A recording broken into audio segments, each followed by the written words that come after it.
네, 오늘 강의는 자비의 행위 부분들을 자비의 행위라는 측면, 자비는 행위죠. 행동이라는 거예요. 그냥 추상적이거나 어떤 비상적인 어떤 개념이나 이런 것이 아니고 실제적으로 와닿는 것, 닿아야 되는 것, 또 느낄 수 있는 것, 그러는 것, 드러나는 것, 뭐 이렇게 표현할 수 있겠죠. 그래서 자비의 행위에는 어떤 것이 있는지, 또 예수님은 어떠한 자비 행위를 우리에게 요구하고 계시는지, 원하시는지 살펴보겠습니다. 예수님께서는 하나님의 자비를 보여주시면서 그리스도인들도 이처럼 사랑과 자비에 따라 살 것을 요구하셨습니다.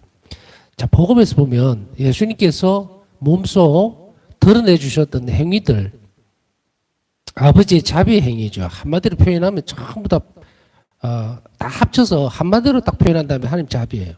아버지의 자비. 그것을 드러내 보여주셨는데, 그것을 들어 보여주시면서 자, 구경해라. 이렇게 하면 참 좋다. 이렇게 하신 게 아니라 요구하시에요. 분명히 원하신다는 이야기예요. 그것은 의무죠. 이 그리스도인들의 행동 양식이라 그랬죠. 자비의 태도는. 그렇기 때문에 양식이라는 것은 그리스도인이 되는 순간에 우리 삶을 규정 짓는 것으로 바뀌어 버립니다. 자비로운 거예요. 그래서 그리스도인들의 특징은 또 속성은 뭐여야 되는가? 자비로운 거예요. 그렇게 한마디로 얘기를 할 수가 있어요. 우리가 이제 사랑이다. 또 그리스도인들은 사랑이고 이렇게 표현하지만 뭐 지금까지 쭉 배웠으니까 그 사랑이 드러나야만 되는 건데 그 드러나는 것이 바로 자비라고 이야기를 했죠. 그래서 예수님은 당신께서 아버지의 자비를 먼저 보여주시고 난 뒤에 그 다음에 우리에게 그것을 요구하고 계신다. 자비롭게 살아라라고 요구하고 계신다는 겁니다. 타인을 위하는 자비로운 사랑의 귀감이 직접 되심으로써 그리스도께서는 말씀보다는 행동으로 자비를 호소하신 것이다. 자비의 이 부르심은 과연 복음 정신의 본질적 요소 가운데 하나이다. 자비의 이 부르심은 과연 복음 정신의 본질적 요소 가운데 하나이다. 이것은 자비로우신 하느님이 사망을 참고하시면 됩니다. 이렇게 공부를 하다 보면 이렇게 연결되는 부분들이 참 많이 있어요. 그러니까 뭐 논문같이 생각을 하면 학술지이기 때문에 이런 여러 가지 것들을 가지고 올 수가 있는데 특히 이 자비학교에서 많이 가지고 오는 인용하고 있는 부분이 자비로우신 하느님이에요. 이 자비로우신 하느님은 회칙인데요. 요한 바오로 20교황님께서 하신 회칙인데 이것은 여러분들이 필요하다면 소책자입니다. 소책자예요. 그것을 보시면 참 좋기는 합니다. 여기 참고 일어난 것은 그냥 참고해라는가 보다 이게 아니고 그것을 직접 보면은 많은 도움이 됩니다. 많은 도움이 되고 저도 어제 이렇게 그 책을 한 권 받았어요. 선물로 받았는데 여러분들도 볼 수 있다면은 아주 얇습니다. 크기는 별로 얼마 안 뭐 크기도 소책자예요. 소책자 말 그대로 그것을 구해서 한번 보시면서 공부하시니까 공부하면서 같이 그것을 곁들여서 이렇게 읽어보면 참 좋겠다 싶습니다. 자비로우신 하느님, 저는 전체적으로 다 사실은 읽어보지는 못했고 지금 이것을 보고 하면서 시간이 나는 대로 한번 읽어보려고 합니다. 여러분들도 참고적으로 이런 책들이 있구나 그러면은 그냥 소홀히 넘기지 마시고 이것을 찾아서 그렇게 보시면 됩니다. 어디서 구입합니까? 이렇게 물으면 참 곤란하긴 한데 폰드출판사에서 나온 것 같습니다. 다음에 자세한 거 있으면 한번 더 올려드릴게요. 폰드출판사에서 나온 거고요. 뭐 택배비 주면은 한번 붙여주겠습니까? 또 관심 있으면은 자비로우신 하느님 또 인용이 잘 됩니다. 요한 바오레스 교황님께서 쓰셨던 회칙을 인용을 많이 하기 때문에 전에도 이 말씀 드리려고 했는데 한번 확인하셔서 사서 구입을 해서 보십시오. 자, 이 부르심은 어떤 계명을 준수하거나 도덕적인 의무를 다하는 문제에 그치지 않는다. 그것은 하느님께서 세상에 당신을 자비로우신 분으로 드러내실 수 있도록 그 요건을 갖추는 일이다. 이 말은 무슨 말일까? 부르심은 복음 정신의 본질적 요소 가운데 하나라 했어요. 자비로 부르시는 것은 본질적 요소다라고 딱 집어 이야기한 게 아니라 요소 가운데 하나라고 얘기를 했어요. 이 보면 복음 3덕 있죠. 그 복음 3덕, 복음에서 드러나고 있는 부르심들이에요. 다 부르심들이에요. 가난, 정결, 숙명 전부 다 부르심이거든요. 그래 복음에서 보면 복음적 부르심이라는 말이 많이 쓰는데 복음에서 실천하라고 하셨던 그런 건데 그 가운데 한 부분을 차지하고 있는 본질적인 요소가 바로 자비로우라는 거예요. 그래서 이 자비에 대한 부르심은 계명을 준수하거나 또 도덕적으로 의무를 다하는 문제에 그치지 않습니다. 이 말은 훨씬 더 광범위하다는 이야기예요. 우리가 자비학교, 의탁의학교, 의탁의 태도도 그랬고 자비의 태도도 마찬가지입니다만은 이것은 광범위하다 그랬죠. 굉장히 범위가 넓습니다. 그렇기 때문에 어떤 계명을 준수한다거나 아니면 혹은 도덕적인 의무감을 잘 충실하게 지키면 그걸로 한정되어지지 않는다는 이야기입니다.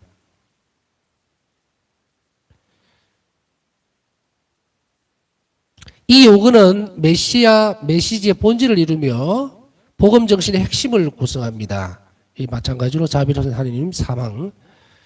이 요구는 메시아의 메시지의 본질을 이룬다는 것은 구세주로서 드러나셨던 하느님께서 본질적으로 부르시고 요구하셨던 그 부분이 바로 자비라는 이야기입니다. 그것이 가장 큰 구성 요소고요. 그래서 이것은 아까 얘기했듯이 작은 한 부분을 차지하는 것이 아니고 전체적인 것을 아우르는 거예요. 전체적인 것을.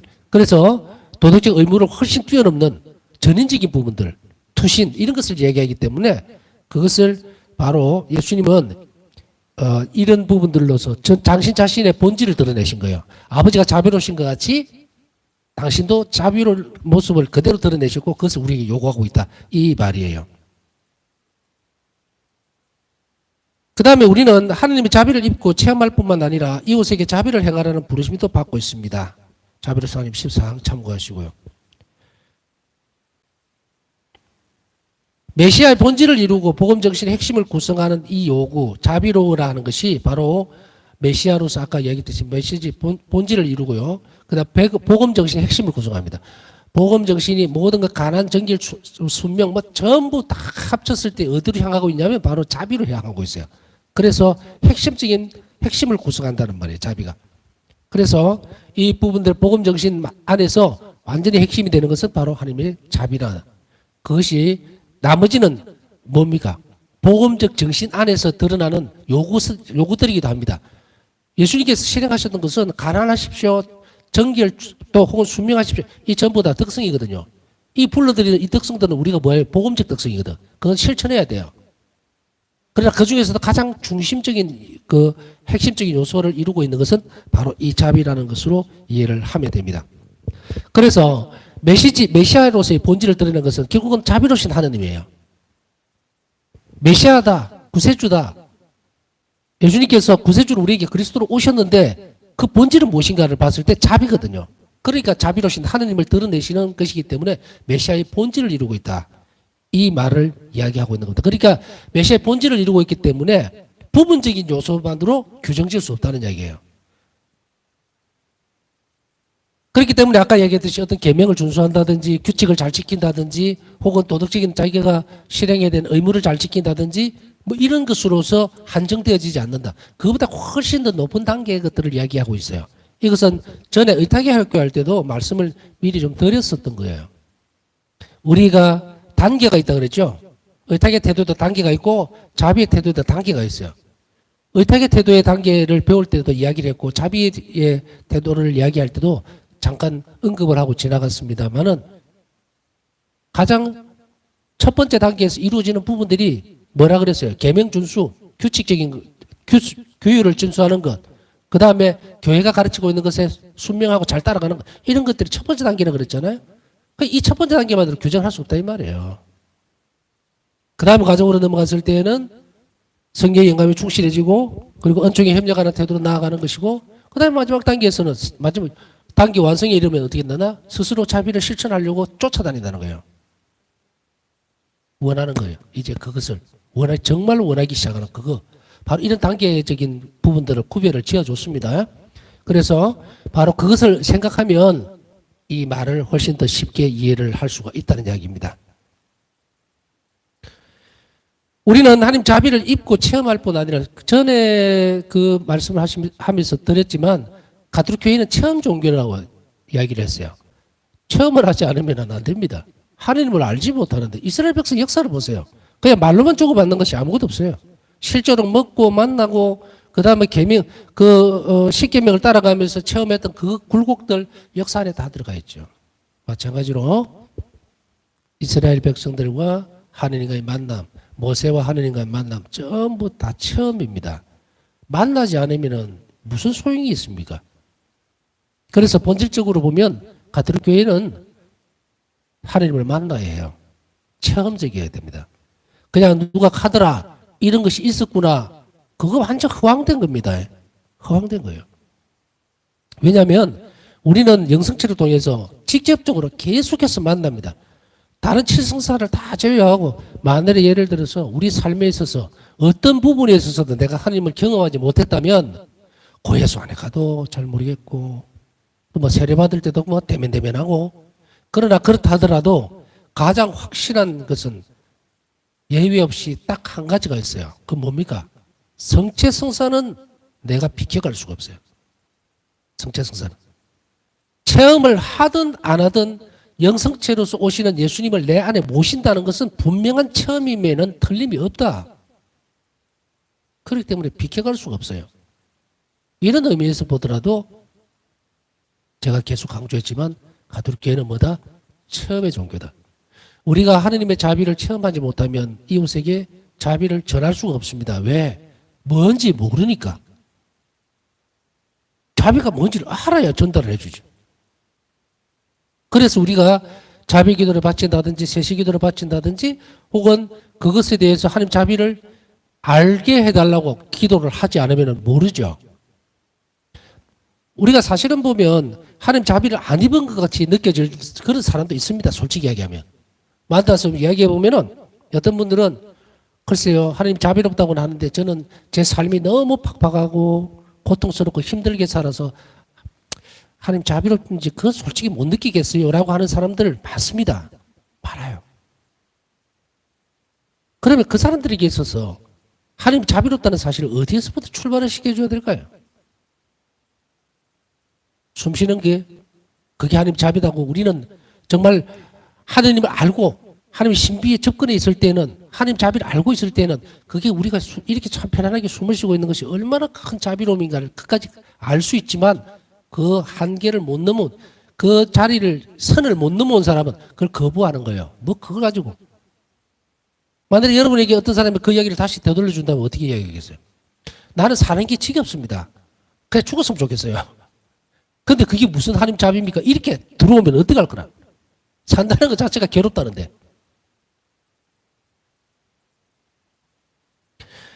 그때 대답은 한 가지였죠. 하나님 자비의 신비에 대해서 묵상하도록 하는 것. 가르쳐 주는 것. 그래서 그 사람의 삶이 팍팍하고 거부할 때에 그 사람의 삶이 그래도 예수님은 자비로운 분이야 막 하면 그 사람이 받아들이겠습니까? 안 받아들이죠. 안 받아들이니까 그 사람의 삶을 어디로 옮겨야 됩니까? 여러분이 배웠던 지성적으로 배웠던 거리로 옮겨와야 돼요. 그래서 거기에서 찾아내도록 이렇게 끌어주라고 몇 번 이야기했죠. 강조를. 우리 자신도 마찬가지예요. 그렇게 함으로 인해서 체험이 되는 거예요. 흘러내리도록 한 다음에 그 다음에 들어가야지 아무것도 없는 바탕, 아무것도 없는 곳에서는 어떤 작물도 자라지를 않습니다. 하나님 자비를 입고 체험할 뿐 아니라 하는 이 대목을 지금 이야기하고 있는데 우리는 이런 식으로 하나님 자비를 체험하도록 애를 써야 되고 온 정성을 다해야 합니다. 그래서 우리가 만일에 역으로 생각하면요. 어떤 한 사람이 혹은 우리가 하나님 자비를 나는 하나님 자비롭다는 사실을 모르겠어라고 하는 그 사람에게 있어서 무엇을 가르쳐주고 실행을 시키면 되느냐면 그 사람이 자비롭게 행동하도록 만들어버리면 돼요. 똑같은 이야기가 될 수 있거든요. 자비를 베풀지 않았으니 자비를 입을 기회가 하나도 없었어. 그러니까 그 사람은 하느님이 자비롭다는 사실을 몰라요. 우리 스스로에게도 똑같은 이야기가 적용이 됩니다. 어떤 사람이 아까 얘기했듯이 하나님 자비를 전혀 모르고 나는 하나님이 자비롭다는 사실에 대해서 전혀 나는 모르겠다라고 하면 그러면 이렇게 물어볼 수 있다는 이야기죠. 아까 얘기했듯이. 당신은 얼마나 자비로웠습니까? 자비를 먼저 입었다는 것을 체험하는 것이 문제가 아니라 자비를 실행했을 때에 입을 수 있다는 것으로 만들어줘야 돼요. 그게 출발입니다. 그러면 그 일을 어떻게 할 수 있을 것인가? 어떻게 그러면 자비로울 수 있습니까? 라고 물으면 그것은 하나님에게서 답을 찾아야 된다는 얘기예요. 이해가 가죠? 사이클이 어떻게 되는지? 나는 아무것도 자비롭다는 것을 느끼지 못했습니다라고 했을 때 그 영혼은 자비라는 것을 모르기 때문이에요. 하나도 몰라. 가르쳐 주지도 않았고. 아마도 여러분들도 그런 기억들이나 또 혹은 체험들이 있을 수 있지만 저는 이 공부를 나가고 가르치고 준비하고 이러면서 굉장히 많은 것을 배워나가는 것이 아니라 그냥 흡수를 많이 하는 경우들이 많았어요. 또 앞으로도 많을 것이고 여러분들도 그랬으면 좋겠는데 아 이게 하나님 자비였구나. 어쨌든 그런 경우가 참 많이 있어요. 그냥 평상시에 옛날에 살 때는 그냥 이거 그냥 일상적이고 그랬었나 했던 것이 이제 배우고 기도하고 하나님 자비는 무엇일까 자꾸 묵상하고 이렇게 접목을 하다 보니까 이게 하나님 자비였구나. 이럴 때가 있죠. 아마 여러분들도 그런 경우가 있을 거예요. 그렇게 해서 하나님 자비를 체험해 나가는 거예요. 바로 그래서 여기에서 하나님 자비를 잊고 체험할 뿐 아니라 이웃에게 자비를 행하라는 부르심도 받고 있다는 말이 그 말입니다.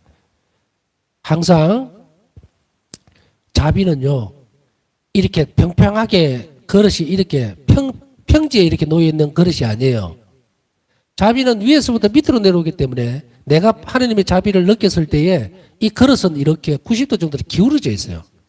그래서 받은 만큼 남에게 다른 이에게 나가게 되어 있습니다. 이게 자비의 가장 큰 특성이에요. 어떤 사람이 하나님 자비를 참 저는요 은혜도 많이 받았고 하나님 은총이 너무 받았고 자비도 많이 입었습니다라고 하면서도 그 사람이 다른 이들에게 박하게 굴고 못된 짓 하고 정말 험악한 소리만 내서,고 막 자비롭지 못한 태도를 보일 때는 그 사람 말이 100% 거짓말이라는 거예요. 100% 거짓말이에요. 자비는 뭐라 그랬습니까? 정말 하나님 자비를 입었다면 이 자비는 그냥 넘쳐버립니다. 넘쳐버려요. 그런데 그게 제동을 걸고 있다고 생각하니까 제동을 걸고 있다고 생각해요? 제동 못 겁니다. 자비는요 그냥 벅 터져버려요. 나와버리기 때문에 제동을 걸 수 없어요. 그러면 아까 금방 예를 들었던 그 사람 같이 나는 하나님이 정말 자비를 많이 입었어요 해놓고 이웃에게는 굉장히 냉정하고 도저히 그런 케이스가 있다 칩시다 그냥 하나 만들어 보면 그런 사람이 있다면 앞에서 했던 이 말이 전부 거짓말이에요.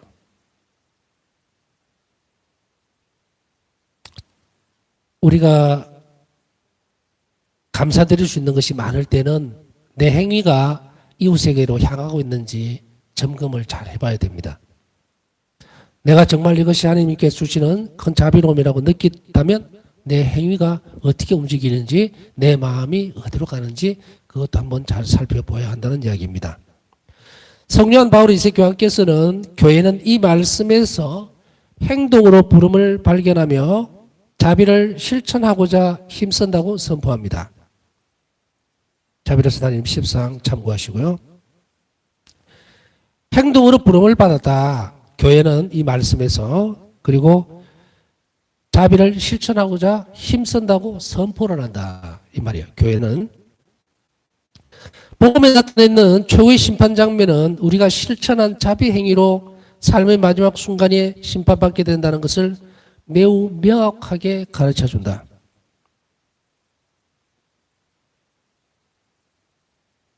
최후의 심판 장면 복음에 나타나 있죠. 그것은 뭡니까? 자비 행위로. 결국은요 우리가 한마디로 압축을 하면 하나님의 심판은 자비로 이루어진다는 말인데 하나님의 심판이 자비로 이루어지니까 내가 뭔가 부족해도 다 이렇게 거두어드리고 수용해주고 그렇게 하는 것 같이 생각을 하면 오산이에요. 하느님은 자비로 심판하기 때문에 나에게서 하느님은 무엇만 바라보느냐면 마지막 심판 때에 죽어서 우리가 하나님 앞에 심판대 딱 서잖아요. 그러면 하느님은 나에게 있어서 자비로운 게 있나 없나를 딱 비추어 보는 거예요. 쉽게 얘기하면. 그래서 그 정도에 따라서 연옥으로 갈 건지 지옥으로 가버릴 건지 천국으로 바로 갈 건지를 쫙하게 드러나 버립니다. 그 자리에서 바로. 표준형이에요. 표준형. 그 사람의 평상시에 세상을 살아가면서 막 자기 잘난 척하고 막 정의감에 뭐 부러지고 정의로 하느님께서 정말 이 세상을 정의로 심판하셔야 된다고 막 이렇게 한 번도 자비롭지 못하고 또 하나님 자비를 청하지도 못했던 그 영혼은 안에 아무것도 안 들었잖아요. 자비라는 것 자체가 안 들었어, 안에. 그러면 하느님께서 자비로 심판을 하시려고 딱 왔을 때 이 사람 안에 자비가 하나도 없으면 이 사람 어디로 갑니까? 지옥으로 가버리는 거예요. 지옥으로 가버려요. 이거는 일기에서도 분명하게 드러나 있었죠. 내가 자비롭지가 않아서가 아니라 그 영혼이 자비를 받아들이지 못하고 지옥으로 갔다. 지 발로 가는 거예요. 자기 발로 스스로 가는 거예요. 심판은 하느님께서 무슨 뭐 우리가 재판정에 서서 뭐 검사가 있고 변호사가 있고 이래가지고 뭐 몇 년 하고 자꾸 이 생각을 하는데 절대 그렇지 않는다. 우리의 심판대에 딱 서게 될 때는 순간적으로 내가 살아왔던 삶의 모든 것이 양심적으로 전부 다 열려버립니다. 하나도 거짓 없이 다 열리면서 그 안에서 조그마한 자비로운 모습이라도 보였다면 예수님은 어쨌든 이 영혼을 연옥에 가더라도 살려내려고 할 거고 하나도 보이지 않는다면 스스로 걸어서 갈 거라는 거예요. 이게 최후의 심판의 모습입니다. 단 한 푼도 마지막 한 푼까지 갚기 전에는 나오지 못할 것이다라는 말이 그 말이에요. 그 말은 뭐냐? 자비롭지 못했던 부분에 대한 부분입니다. 그러니 우리가 세상을 살면서 언제나 어디서나 항상 자비롭도록 애를 쓰고 노력한다는 것이 얼마나 중요한지 우리는 다시 한번 심판과 연결지어서 볼 수도 있겠죠. 그러나 예수님께서 참으로 원하시는 것은 아버지의 사랑을 닮아서 내가 자비로워진다는 것. 그래서 계속 강조했듯이 자비는 어디에 기초를 둬야 된다 했어요? 하나님께 대한 사랑에 기반을 주고 그게 동기가 돼서 실행할 때에 올바른 자비 행위가 나온다고 얘기했죠.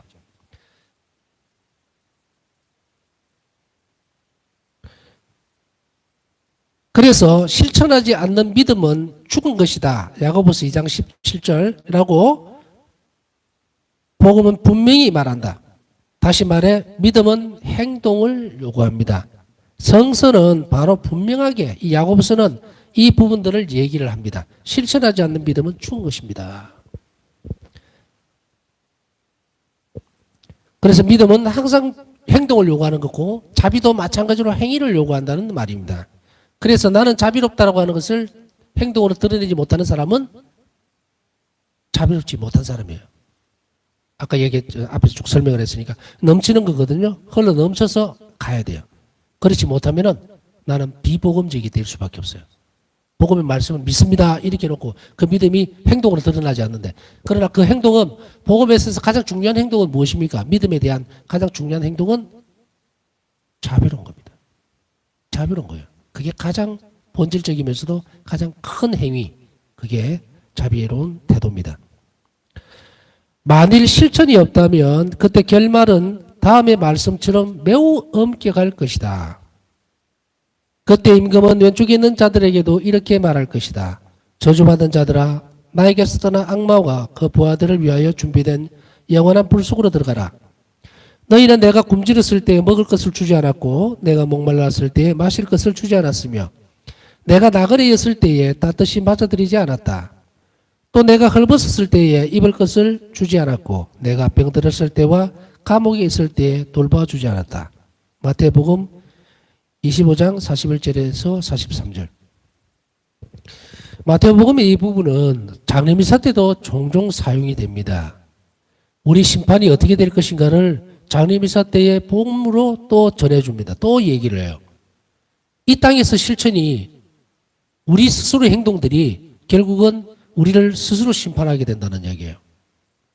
그렇기 때문에 이 심판적 개념을 우리는 잘 알아들여야 됩니다. 그래서 우리 스스로가 하나님 앞에서 자비를 입을 만한 태도를 분명히 가지고 있으면 하나님은 자비로 우리를 심판을 하실 것이고, 우리가 이 땅에서 하나님 자비를 받아들이지 못하고 실천하지 못했다면 우리는 정의의 심판을 받게 될 거다, 이 말입니다.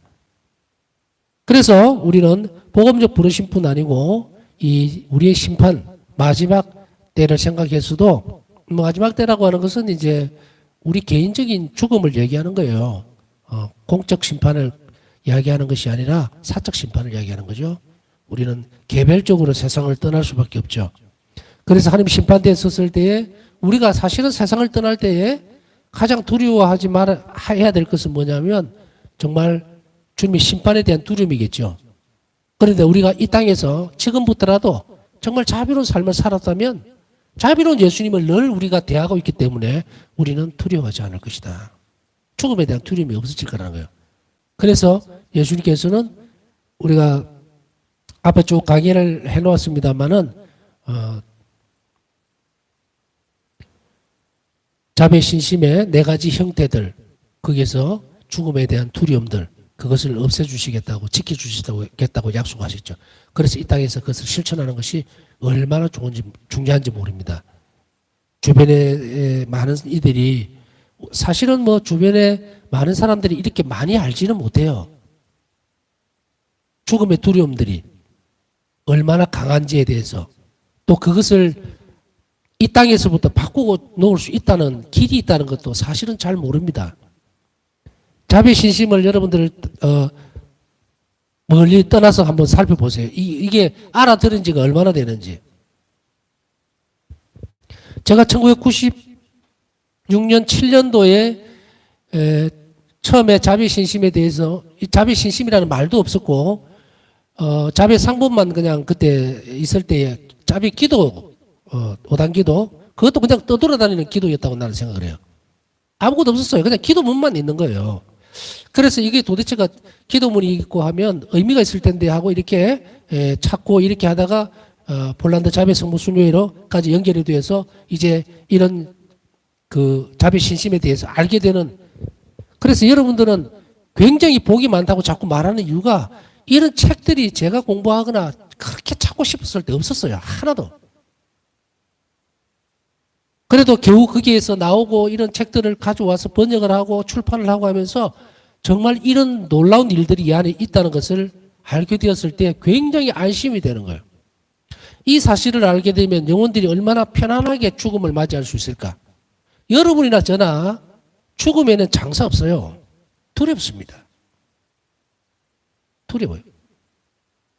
예수님 앞에 서야 된다는 그 상황 자체가, 혼자 가야 된다는 그 상황 자체가, 그러나 그것에 얼마나 큰 위로의 말을 해주고 있는지, 얼마나 큰 격려를 하고 있는지, 그것이 여기서 나온다는 것은 놀라운 일이에요. 이것이 우리의 삶을 보장해주고 있다면 우리는 가장 안전한 길로 가고 있다. 그러면 우리 지금 이 상황 자체가 행복하다고 봐야 됩니다. 분명히 행복해요. 뭔가 좀 부족해서 그렇다는 것은 채워집니다. 이 길을 알고 있는 사람들이 그렇게 얼마나 많겠느냐? 없습니다. 얼마나 많겠어요, 지금. 그러니 여러분들이 복이 있다고 자꾸 이야기를 하는 거예요.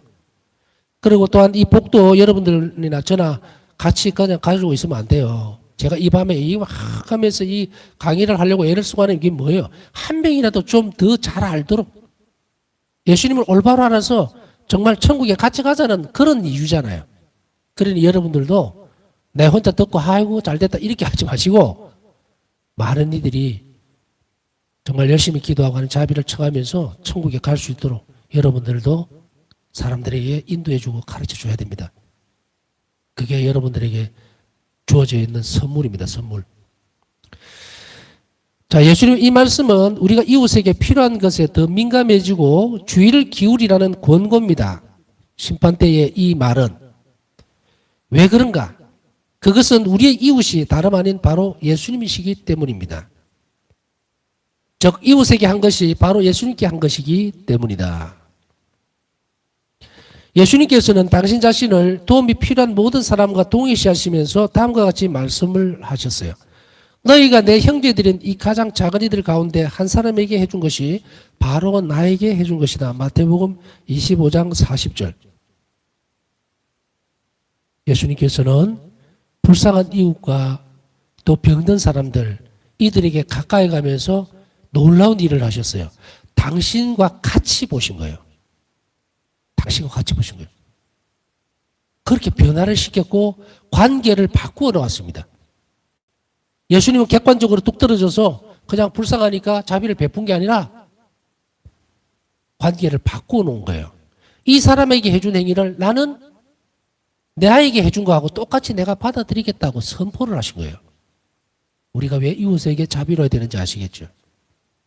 바로 예수님께서 그렇게 받아들이시겠다고 하셨기 때문에 우리가 이웃에게 자비로워야만 하는 이유가 여기에 있습니다. 우리가 그래서 예수님을 사랑한다면 우리는 이웃에게 자비로워야 된다. 언제 어디서나 어떤 상태에서나 이웃에게 자비로울 것. 이것을 우리는 다음에 한 번 더 가슴 깊이 묻어 놓아야 됩니다. 남은 시간 묵상하면서 우리가 이웃을 예수님처럼 볼 수 있고 또 섬길 수 있도록 자비를 베풀 수 있도록 그런 은총과 용기와 그리고 길을 열어주십사 하면서 남은 시간 묵상하도록 하겠습니다.